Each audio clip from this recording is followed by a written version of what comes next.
oralab ketayotgan shaytonni ko'zi bir bolachaga tushibdi. "Hey bolacha, qayoqqa ketyapsan?" debdi shayton. "Shu toladan o'tib shaharga tushib ketibman" debdi bola. "Ke, birga ketamiz" debdi shayton. "Mayli" debdi bolacha. Shayton aytibdi, "Ke, bir o'yin o'ynaymiz" debdi. "Mayli, qanaqa o'yin o'ynaymiz" debdi bolacha.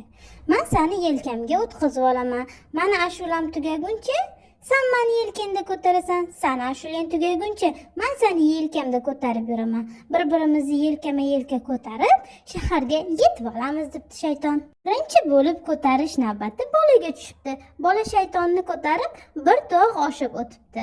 Shundan keyin shaytonni ashulasi tugabdi. Keyin bolani navbati kelibdi. Bola shunda o'ylabdi, "Mani na ovozim bor, na biror bir she'rni yoki ashulani yodlaganman. Men hech qanaqa ashula yodlashni bilmayman-ku, etolmayman ham" deb o'ylabdi bola. Lekin bolani fikriga ajoyib bir g'oya kelibdi. U nanay nanay, nanay nanay, nanay nanay, nanay nanay deb yo'l bo'yi nanaylab ashula aytib ketibdi va uni ashulasi hech ham tugamasmish. Inson bolasini nanay nanay ashulasi tugaguncha shaharga yetib kelishibdi.